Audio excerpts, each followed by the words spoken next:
এই খুনি হাসিনা পালিয়ে যাওয়ার পর আমরা ছাত্রদল কেন্দ্রীয় সংসদের পক্ষ থেকে এবং ছাত্রদলের অভিভাবক, আমাদের সাংগঠনিক অভিভাবক দেশ নায়ক জনাব তারেক রহমানের সরাসরি তত্ত্বাবধানে, সরাসরি পৃষ্ঠপোষকতায় এবং তার সরাসরি নির্দেশে আমরা এই বন্যা দুর্গত এলাকা, বন্যা কবলিত এলাকাগুলোতে ছাত্রদলকে আমরা টিম করে দিয়েছি। ইতিমধ্যে আমরা ছাত্রদল কেন্দ্রীয় সংসদ এবং জেলা নেতৃবৃন্দের সমন্বয়ে প্রায় 20টি টিম করেছি এবং তারা নিরলস ভাবে শুধু তারা নিজেদের ত্রাণ বিতরণ করছে, উদ্ধার কার্যক্রমে অংশ করছে। শুধু তাই নয়, এখানে যারা উপজেলা এবং ইউনিয়ন পর্যায়ে যে দুর্গম এলাকাগুলো রয়েছে সেখানে ছাত্রদল নিরলস ভাবে পরিশ্রম করে যাচ্ছে।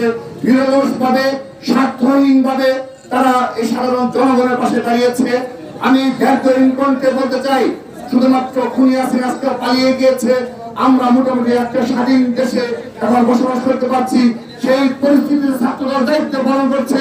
এটি নয়, এটি বিগত 15.5 বছরে যখন আমরা এই ফ্যাসিস্ট দ্বারা সর্বোচ্চ নির্যাতিত ছিলাম, আমাদের শত শত নেতা কর্মীকে খুন করা হয়েছে, সেদিনও ছাত্রদল সকল দুর্যোগে, সকল বন্যা কবলিত এলাকাতে, এই বাংলাদেশের সকল সংকটে সাধারণ জনগণের পাশে ছিল।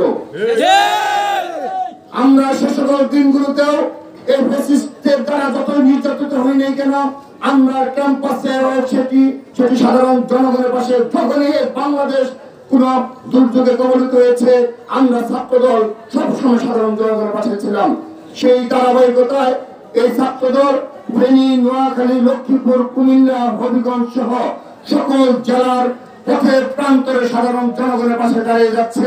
আমরা কোন মিডিয়া ফুটেজের জন্য রাজনীতি করি না। বিগত 15.5 বছর এই ছাত্রদলকে কখনোই মিডিয়ার ফোকাস আমরা পাইনি। তারপর আমরা দমে যাই না।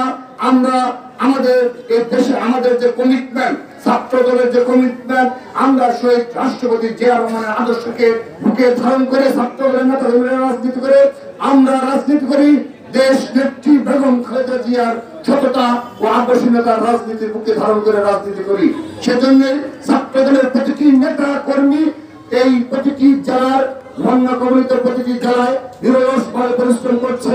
এখানে আমাদের ছাত্রদল কেন্দ্রীয় সংসদের সাধারণ সম্পাদকের এলাকা হিসাবে নোয়াখালী এবং সমুদ্র আমাদের সর্বোচ্চ দৃষ্টি রয়েছে। এখানে যারা বন্যা কবলিত এলাকায় যারা রয়েছেন, আমরা আমাদের সাধ্যমতো পরবর্তীতে চেষ্টা করে যাবো। শুধু আজকেই নয়, আমরা এই জনগণের পাশে সর্বাত্মকভাবে ইনশাআল্লাহ। সর্বশেষ আরেকটি কথা বলে আমি আমার বক্তব্য শেষ করতে চাই। বিগত 15.5 বছরে যেভাবে ফ্যাসিস্টরা এই অবৈধ একটি সরকার এবং ফ্যাসিস্ট আওয়ামী লীগ হায়ানা যেভাবে আমাদেরকে শতবার অত্যাচার নির্যাতন করেছে, আমরা তাদেরকে নিজ হাতে কোনো আইন তুলে নেব না। কিন্তু যারা যে অপরাধ করেছে, এই বাংলাদেশের আইন অনুযায়ী তাদেরকে অবশ্যই শাস্তির আওতায় নিয়ে আসতে হবে। আমরা আমাদের বাড়তি কোনো চাওয়া নেই। আমরা কখনো চাই না যে কোনো মিথ্যা কিংবা বানোয়াট মামলায় 15 বছরে যেভাবে আমাদের মিথ্যা ও বানোয়াট মামলায় জর্জরিত করেছিল, গায়েবী মামলায় জর্জরিত করেছিল, আমরা বাংলাদেশে আর কখনো কোনো গায়েবী মামলা দেখতে চাই না। আমরা আমাদের অনেক ভাইদের হারিয়েছি, আমাদের শত শত নেতা কর্মী খুন হয়েছে, তারপর আমরা কোনো গায়েবী মামলা চাই না, আমরা কোনো মিথ্যা মামলা চাই না। যে এই আওয়ামী লীগের যে যতটুকু অপরাধ করেছে তাদেরকে ঠিক ততটুকু শাস্তির আওতায় নিয়ে আসতে হবে। সেজন্য আপনারা সজাগ দৃষ্টি রাখবেন। এই দেশে আর কখনো যেন কোনো অগণতান্ত্রিক কোনো ফ্যাসিস্ট সরকার ক্ষমতা না আসতে পারে। সেক্ষেত্রে অবশ্যই নোয়াখালী জেলার অন্যতম দায়িত্ব রয়েছে। আশা করি আপনারা সেই দায়িত্ব পালন করবেন।